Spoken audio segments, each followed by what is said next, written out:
ba jël ci yi ma lépp ci fii lay jël xewee. incha allahu rabbi Mansour ci koor gi dinaa indi waaw waxal gaaw. waaw sànq bi muy wax naan am na oustaz yoo xam nga maanaam dafa mel dañ leen delloowaat ci place. cër bañ leen joxoon. sëriñ bi réew mi dafa am histoire sosuñu ko 2022 réew mi dafa am histoire sëriñ bi buñ la waxee gars yi li ñuy def ba dugal ci islam ci réew mi da nga xam ne daawuñ nelaw guddi.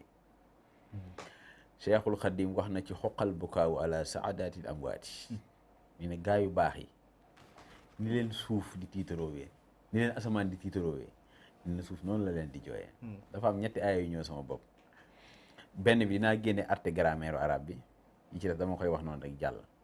xam nga dafa wax ne yaa ayyuha alladina amanu kutiba alaykum siyam kama kutiba yaa ayyuha alladina amanu kutiba alaykum siyam kama kutiba ala alladina min qablikum la'allakum tattaqun kooku ñëpp xam nañ ko. beneen bi fi may wax ak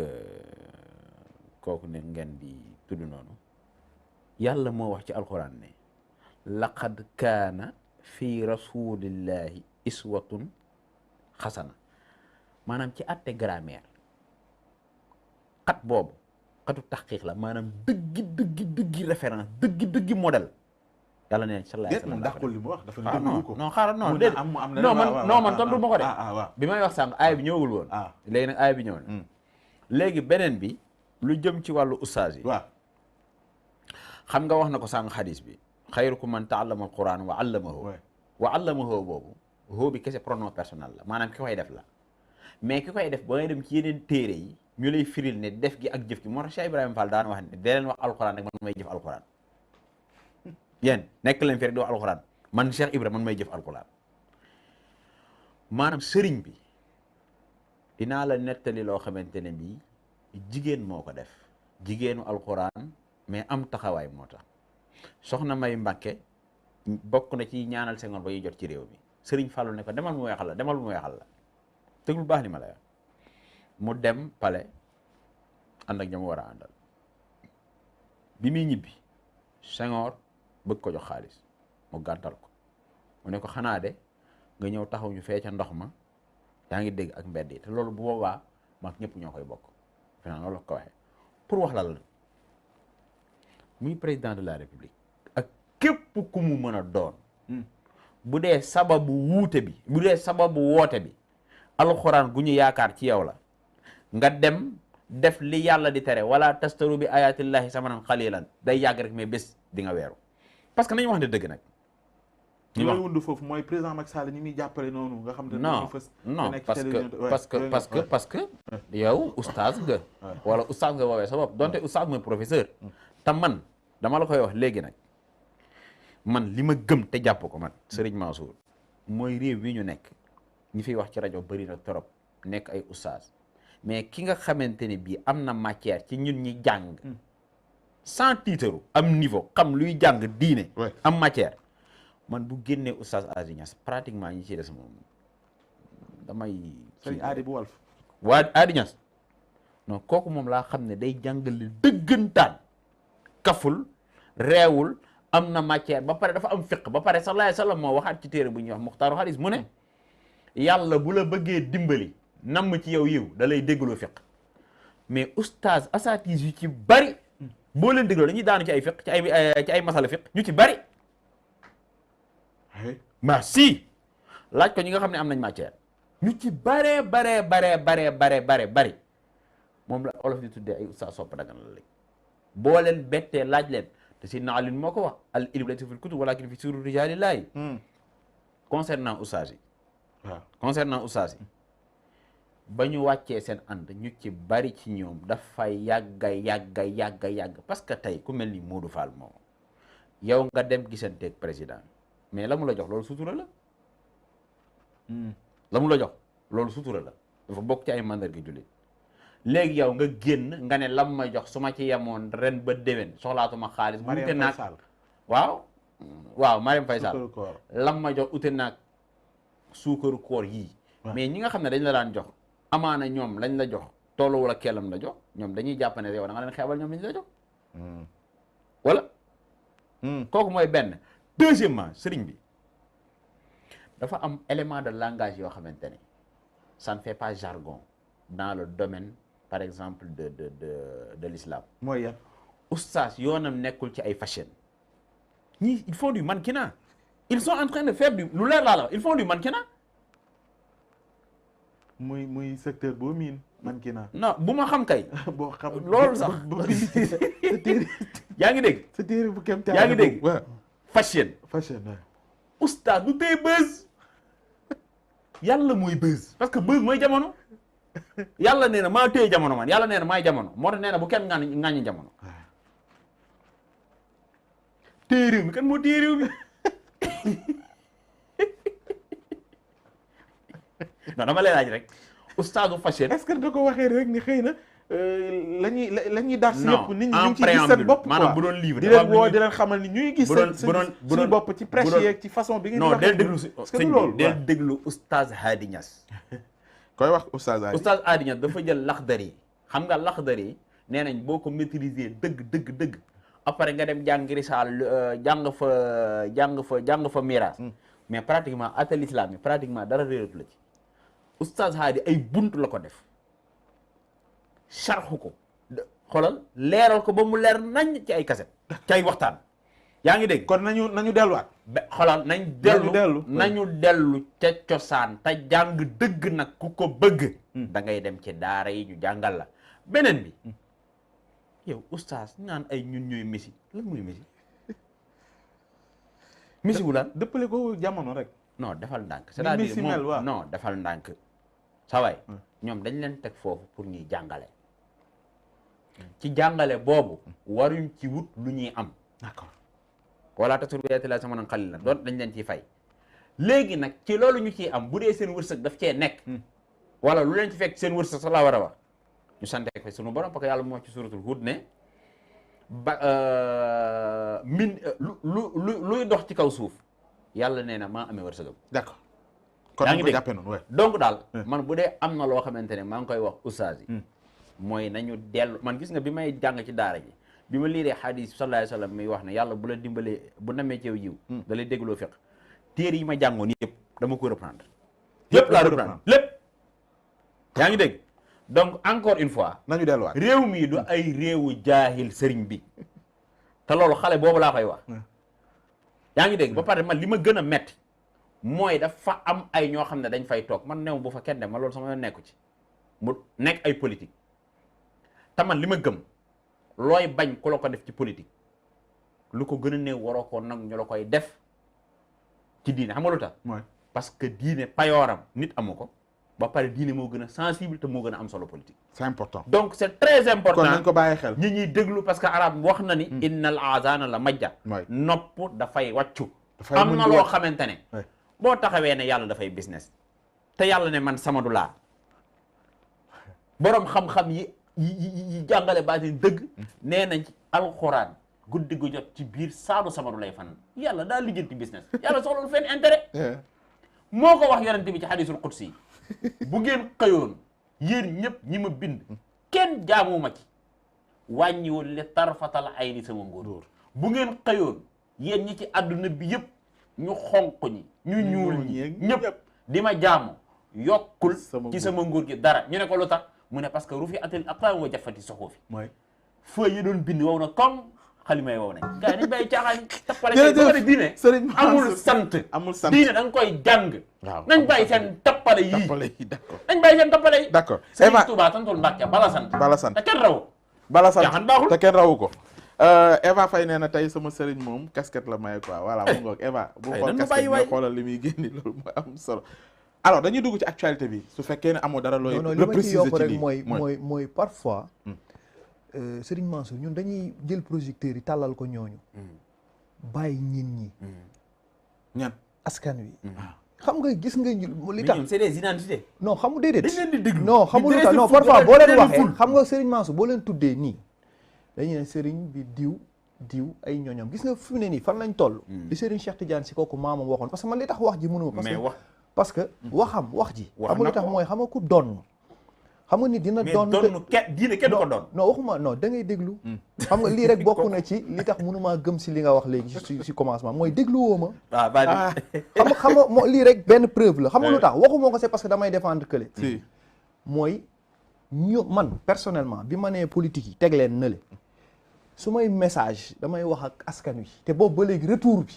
mu ngi jóge ci askan wi di ñëw. parce que am na si kenn ku nekk am na intention ba ngay bind livre ba la ngay wax ba la ngay communiquer ba fa nga bëgg a yegg waaye ndax kenn ku nekk li mu am yàllaa nga ca loolu moo jaral lijjanti mooy nu ñuy vérifier ak ban baromètre ak nan la ñuy vérifier kenn ku ci nekk ca mission ba mu nekk la fay yàllaaw ci moom boo toppee Serigne Touba dëggantaan boo gessoo nga ne nit ñi de nekkuñu ca la mu bàyyi boo toppee Seydi Hadj Malick dëggantaan wax naa barki démb ci benn télé ma ne ñii di waxtaane Seydi Hadj Malick ñii di ko animé ñii di ko gàmmo bu ñibbi si waatoon da leen koy tere te fa mu tëdd ci bàmmeelam ñu ngi def lu ko neexul parce que musul nangu ku séparé digganteem ni jaamu yàlla la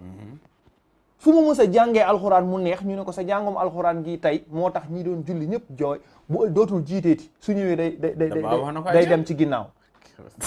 waa léegi moom Serigne Touba ne nañ dafa yoroon kees boo xam ne saa yi toogee bu xëyee da ciy rëdd wax poser question wax te wax ji du génn diggante yàlla ak li ñu sant Serigne Mountakha barki dem ba daf ne gën leen gëstu Serigne bi gën ko dund parce que bu ngeen ko dundoo xam suñu borom jege suñu borom Serigne Cheikh Tidiane Sy Al Maktoum ne Furqaan 2 milliards ñi nga xam ne contre nañu yonent bi ñu ngi xeex ak ñun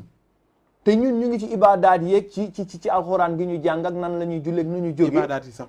maîtriser wuñ ko mu naan confrontation bi nga xam ne scientifique yi ak ñiy xeex muy ñuy woo ci combat boo xam ni système bi jóge ca kaw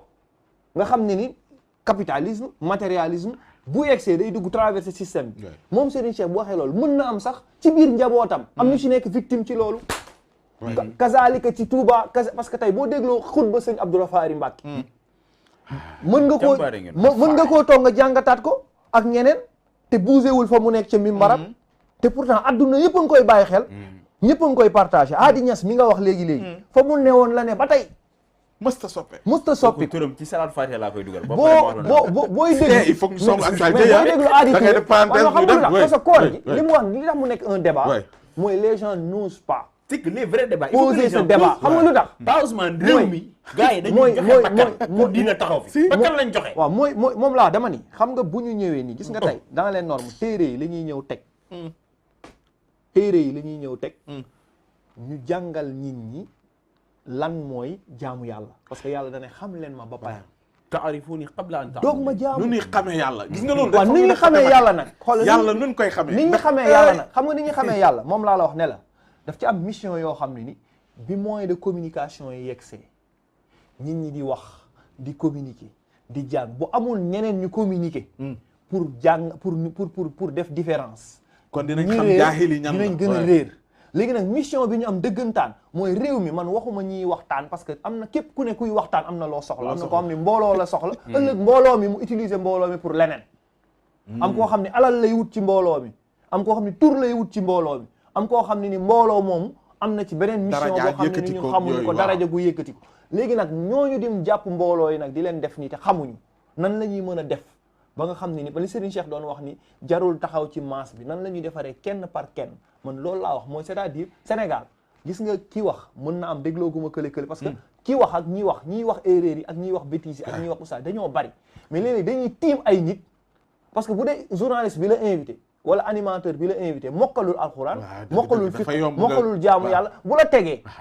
lu la neex mën nga ko fa wax ba jóg ba dem wax bi jaar fa mu war a jaar ñi koy déglu dégg ko bu amul ku ko rectifier ñooñu dañuy continuer di réer moo tax vraie mission bi ñu am dëggantaan mooy ñun bi ñu toogee fii ni ko kii defee ne les plateaux télévision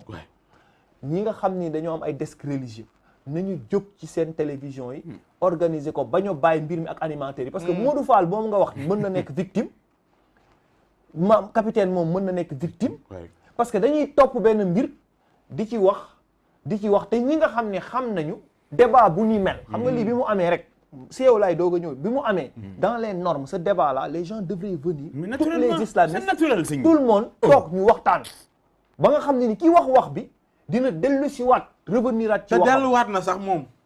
xam am na bu ma seetaan bu muy wax ni maa ngi jéggalu ña ma àndal ak ñi ma xam yëpp ñaawlu nañu rafet moo tax ma ne la nag ni moo ma tax ma waxee ne yooyu moment bii ñu jël ni dafa raar waaw, comme waaw. ni ñu gis Serigne Mansour wala keneen ak keneen parce que bu xew-xew bi amee ci télévision yi parce que wax naa ko ma ne ko kii li mu wax léegi man a ki naa gi am ci ustaas yi ma ne ko parce que ustaas yi bu dee benn directeur programme boo xam ne en même temps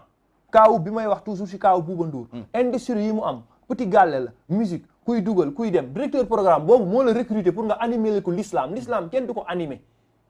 diine la dañ koy jàngale donc ñii ñuy tuddee ustaas attribut boobu fu ñu ko teg xam nga da ngay dégg ñu ne la ustaas lan la kan moo war a doon ustaas profilage yi dafa yegg ba ci profilage yi ñoom. parfois dafay réeral nit ñi parce que kii jàngale dafa am lu war xam nga lan la loolu nag débat boobu il faut gars yi ñëw poser ko mooy Ousmane. kan mooy ustaas si dëkk bi Ousmane kuy sëriñ xam nga débat boobu xawoon nañ ko cof ci jamono bi ñuy wax naan daara dafa war a jëng wala warul jëng dafa war a génn ci lii wala lii jéng posé la. woon nañu non am jamono na jéng parents bi ñuy yoo wax xam naan ne jéng ñoo nañu lay jénguñu jox say doom man bi may jàng yaa ngi dégg sama yaay dafa waxoon sama maître ne ko kii yaxam laa la laaj waaw loolu jéng dugg na mais yaxam laa la laaj ma ne jamono mais loolu boobu mës biñ naa ko ko posé posé benn débat ci yegguñu woon mais dama ko au fin rëcc mais man fond. rëccu ma ko waaw ci ñoo ko problème posé ci benn débat gars yi dañu ne mais ma quand même am na si ay sénégalais parce que gis nga waa ji nekkoon DER te ñu dàq ko waaw bi mu ne 21e siècle mënuñu comprendre dama ne moom dafa feeñle mais man mii nekk ànd ak samay xaritu intellectuel ak samay nit lu raw li waa ji wax ñu ngi koy wax ci diine xoolal loolu te ay jullit akkan lañ mais yow téeru dégg nga li Kouthia wax moo tax Kouthia ku jar a bàyyi xel non la ku caa xoolal mu ngi def humour waaye benn nitu yàlla mosugu koo wax ni mu ngi tooñ mu ngi tooñ parce que bàyyi na xel diine xam nga Kouthia dafa wax bu am solo dane yow mi nga xam ni bërëb bi nga toog di fa waxtaane diine li njëkk a wax mooy ay soxna buñ fa toogee dañu war a muuru léegi nag bu fekkente ne am na ay ustaas am na ñu tuddee seen bopp ustaas parce que ustaas grade la xam nga lan la loo fi làkk te nit ñi dégguñu ko ñu yégal la niveau boobu boo làkkee dégg nga boo làkkee mais arab bu ñu yeggee ci dëkk boobu dégguma arab waaw ma ne oustaz nga boo waxee mais- ñaari xadis mais wax dama benn la aaya wax dafa ne laal la fii aziz. Sénégal yow loolu dafa bari fii seen émission yi man léeg-léeg ma gis Yow ngeen man- invité fi benn imam benn waa ji muy wax- tuddee boppam imam muy du wax- imam am na benn gone gu tuddee boppam imam te du imam xamul lan la gis ñii naan oustaz ñii tuddee ñi ay yow. imam ñii tuddee ñi ay ñu jël gis nga dañ ne ñoom mission yi ñu am dinañu fexe ba banaliser titre imam c'est que loolu la dinañu fexe ba banaliser titre à quel oustaz dessin pour que ñoom ñi nga xam ne ni ñoom ñoo ñëw dans une industrie culturelle de distraction ak de loisir pour dëpp l'islam pour jongante ak ñoom ñu fexe ba nga xam ne li am France jigéen di fa jiite ñu ne leen pourtant ñoom musulmans yi de am na koo xam ne ma ngay jiite loolu la ñu bëgg mooy boo waxee yow miy jàngalekat fa la ñu ne waxoo waaye oustaz baa ngi ne télé di wax ak ay jigéen yu muuru c'est-à-dire loolu lañ lay indi parce que dañu nekk ci liggéey waaw comme tey li xew nii moom lañ lay tegal ne la may leen ñu suñu jàmm gii naan parce que dañu lay bëgg indi système boobu moo tax ngay gis ñuy ñooxu ñoom nitu culture yooyu nitu aada yooyu nitu politique yooyu ñu am mission di dem di dugg ci biir kër sëriñ man dañ ko wax ma ne kër sëriñ yi ci wàllu boppam xoolaat leen seen kër yi ngeen ñàkk seen kër yi d'accord su ma leen toppee débat bi ci loolu la am na solo on aura l'occasion loolu moom dañu koy dégg ñi nga xam te ñoo ñuy bàyyi mais askan wi moom sëñ Mansour gën a wax ak ñoom nañ ci toog di gën a wax ak ñoom da nga ubbi benn brèche boo xamante ne parce que yow xam nga man ak yow ku ñu gën a gëm maam yi ñi di wax amul waaye lan moo tax ñun lan moo tax ñun nekkuñu fa ñu nekk ñoom c'est parce que ña ngay jàng ak ña ngay gëstu ñàngale ñooñu mais ku fi bàyyi ñàngale ñooñu ak ndono ñooñu da ngay réer d'accord alors Jàngale. dañuy dugg ci actualité merci beaucoup ci précision yi ngeen indi am na solo parce que il faut que ñu dugg ci actualité jëm ci bras de fer bi ñu nemmee ko ci diggante Barthélémy Diaz ak ki nga xam te ne mooy le président Macky Sall bi ci mujj mooy président moo wax le 3 mai Barth wax 2 jours après ak tontu ñu ciy wax ay révocation yu ñu mel dégg nañ sax ay borom kilifa ay kilifa yu ñu xam ci wàllu décentralisation doon ci àddu ndax war nañoo yegg foofu ou pas mais d'abord limitation mandat président Macky Sall bi muy dalal ay jeunes africains yu xarañ ci domaine bu ne dafa wax ni mayul benn président ci Afrique ci mandat ñu koy limiter à 2 boo ko xoolee 10 ans la moom fi mu toll que la ñuy soog a sentir am projet yu jebbi parce que lourdeur yi ci ginnaaw booy waajal boo koy togg balaa ngay génn décaissement yeeg yooyu mu layalee ko loolu ni war nañoo xëy na xoolaat mbir moomu su ko waxee sa akulaay taala loolu lu wér la écoutez maanaam limitation mandat ci Afrique dañ ko war a xoolaat man gàllankoor 10 ans c'est record alxuraan moo ko wax suratul baqara tilka asharatun kamila man pour man ko def 10 ans de mandature en fait dafa doy daf may permettre me revisiter en fait le livre d'Achille Mbembe quoi Mbembe le dit je pense à travers Afrique Indocile au pluriel il explique un peu en fait la dimension du mal en politique quoi parce que c'est comme si président Macky Sall dafay weddi moom li mu bind ci livre bi te Sénégal au cœur moom moo ko wax. mais c'est un constat bi mu def boo xam ne mën nañ ci taxaw. Attendez quand même moi je pense qu'il faut sauver. Après avoir exercé 10 ans. Attendez c'est-à-dire il faut sauver le soldat Macky Sall quoi il faut le sauver wóor na yàlla. sauver ah mais si. dëgg sëriñ bi keroog bu mu dajalee jeunes yi man sama xel dafa dem ci le sommet Afrique France ou bien France Afrique. bi Macron def y a pas longtemps. Afrique France Afrique une sorte d'Erasmus nga xamante ne bii voilà ay borom bopp ñoo fa nekkoon ba pare nekk porteur de grands projets hein, ouais. Des jeunes mais bien sûr. mais aussi en fait de ravenir pas sombre pas trop radieux moo tax ñu toogoon di échanger ak président de la République mise en scène ok et cetera mais je pense que discours am boobu rek moo yàq mais nu mu yàqee loolu mënuñu ko teg ci table ji xalaat ko. sëriñ bi. yow fii yàgg nañ fee xeex ay lourdeurs administratives yàgg nañ ko wax combien de fois. 2016 le président Macky Sall woote ndaje mu mag. jam ñaajo sur la réforme de l'administration. oui. lourdeurs administratives yi. kan mooy le premier administrateur de l'administration pour faire simple. oui li fi doon fast track mooy da doon jéem yooyu yëpp. waa xaaral rek yëpp ci jéem la. tontu nga. ah non dama la wax ni. waa xaaral rek li tax moom mu yegg ci niveau boobu mooy ni dafa gis ni. dama ne essayé naa fi demut. non dama ne ma ne léegi naa. dama xaaral rek naa recentré waat. non xaaral rek dégg resserré waat du nee nga moom la jëlee fi poste premier ministre. ni fast track oui dama lay jox yi mu essayé. oui ma du nee nga moom la. oui moom mu jëlee fi premier ministre. bu doon premier ministre moo fi nekk comme moom mooy le patron de l'administration. président dindi ko fi ne damaa bëgg yëfi gaaw. donc moom lourdeur administrative waratuñu koo wax. non il a la solution c'est-à-dire xam nga lan la soit on est une équation soit on est une solution à l'équation ou bien une solution en fait au problème lourdeur administrative bu ko fi moo def réforme moo woote réforme fii 2016 su ma jumulee temps yooyu Bam Passi moo nekkoon ministre de la fonction publique si je pense bien mais ñoom xam nañ quels sont les goulots en fait qui étranglent en fait l'administration goulot yooyu dañ def dindi ko nañ dem dindi ko. kan moo koy dindi. mais moom en tant wax na ko orientation. chaque fois wax na ci aujourd'hui si le président constate que y a des lourdeurs et que au niveau de ces postes-là y a des responsables qui sont ces relais moom war na leen interpeller lan moo tax affaire yi ça ne vient pas. ñaata yoon la leen interpeller. waaw mais il n'a qu'à sanctionner amul leneen di parce que président de la République au-delà des déclarations d'intention. président daf ñu war a rendre compte moom si. il le fait. non il le fera après. non il est en train de le faire. non mais c'est-à-dire président ci waxam man bugguma dégg un président de la République di ma wax naan non en Afrique on a des problèmes sur les mandatures on a des problèmes sur les c'est-à-dire foofu kenn le xoolal celui qui fait les castings ou bien le casting s'appelle le chef de l'État d'autant plus que moom il s'est rendu compte que ni avec la primature affaire yi du gaaw a ñëw. le circuit est bouché. léegi mu ne li taxoon nag affaire yi du gaaw a ñëw dama koy dindi teg fële nga xamante ne je vais faire face. ouais. léegi nag en faisant face pour man il devait même pas tenir cette déclaration là. les gens devaient se réveiller et voir des sanctions des têtes qui tombent ñu xam ne le président de la République véritablement dafa gëm fast track loolu mooy dëgg loolu rek mooy dëgg. mooy sanction rek nga ko teg. non amul leneen il faut lire en fait le livre de Cheikh Yérim Seck en fait Afrique le spectre de l'échec gis nga Afrique ñun mooy li De Gaulle waxoon rek ñun suñu véritable problème xam nga mooy lan nos présidents n'aiment pas leur pays loolu mooy dëgg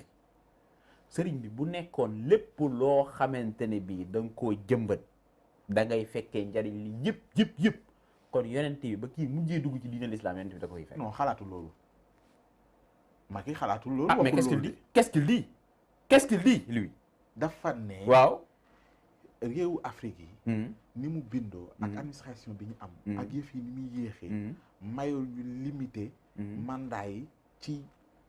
ci ni ñu koy defee en Afrique mayul maanaam un président mu liggéey alors que président boobu noonu lu ne lañ koy sas di xaar ci moom mu gaaw da ngay gis après gars yi mujj di commenter naan def fi dara na dem na nangam yaakaar ni moom alors que je ne suis pas dans la am na yu koy tënk yoo xamante ne souvent pour mu liggéey mu feeñ je ne suis pas dans le constat de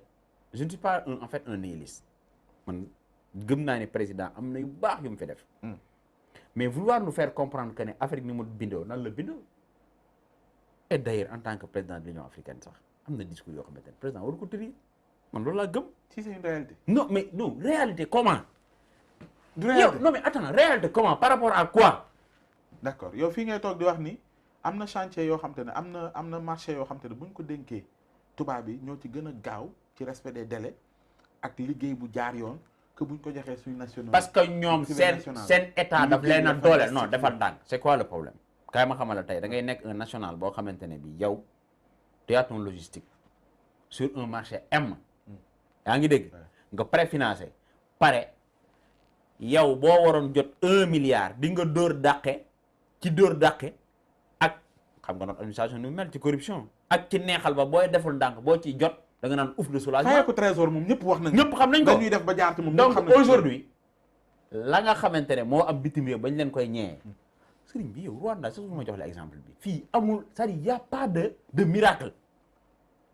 man pour man ces déclarations c'est une manière de dire aux autres vous ne pouvez pas wala bu ngeen ñëwee da ngeen di échouer bàyyi la ñu toog fi et pour man waaw mais si pour man ça c'est trop facile aujourd'hui gars yi bu ñuy accéder au pouvoir dans la stratégie de conquête du pouvoir discours yi ñuy tenir ak bu ñuy aller du pouvoir dafa dul nekk benn wala bu ñëwee à la conservation du pouvoir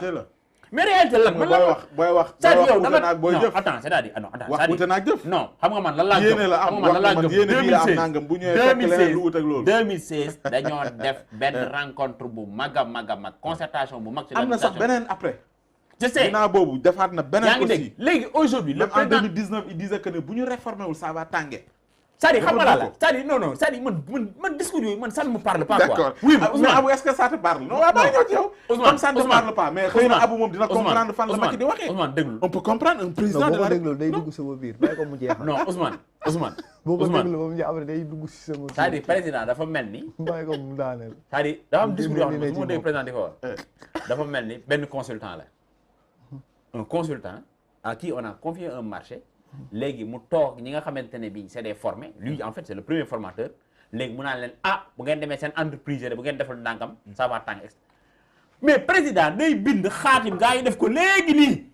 day génn ne suba bu kenn liggéey kenn du liggéey mais on est où là cherche l'erreur quand même président day génn léegi bind léegi ñu def ko léegi amul xaar événement mars yi moo la koy wan bi jëmm ji nekk Touba waxee ran yi jubaat président dafa génn wax gaa yi di teg ñu xëy lem liggéey te dëkk bi suñu daa jaxasoo woon sa waay am na discours yoo xamante ne bu benn intellectuel wala képp koo xamante ne tu es un politique ngay nangu ma lay c'est un faux discours non xoolal c'est un faux discours ce qui est important c'est quoi le président il vient il mène une politique boo xamante ne bi c'est en conformité avec nos réalités avec nos potentialités il a des relais qui sont à son image bu gars yi deful il n'a qu'à sanctionner ñu avancer. d'accord kon na sanctionner. il pose des jalons wax la boo xamante ne bu gars yi liggéeyul. xoolal il n'a qu'à sanctionner. leer na yow kay dafa war a leer d'accord mais depuis quand le président waroon. d'accord mais ñëpp ñu ngi koy topp naan ko président tabal premier ministre. waaw te ñëpp xam nañu du ko tab loolu dañuy. waaw d'accord loolu waaw ba tey mu ngi ci politique kon Abou. cheetetetet mais yow sa waay yow fu ñu la fekk yaa ngi ci kanamu ordinateur bi wala sa kanamu tablette ba sa téléphone portable lu xew mais damay lire ay information waaw xoolal boo bëgg am ay information yu leer nañ et en temps réel duggal ci www.senegal7.com ay information yu wóor man de maa ngi application Sénégal 7 lépp lu xew dama koy jot ci sama téléphone ci tàng bi te nag application Sénégal 7 am ko yomb na da ngay dugg ci Play Store wala Apple Store nga télécharge ko rek xam li xew ci réew mi ak la xew ci bitim réew te nag dara du la ci umpu. Vous voulez des informations en temps réel? Cliquez sur www.senegal7.com. Sénégal 7, le roi de l'information en temps réel.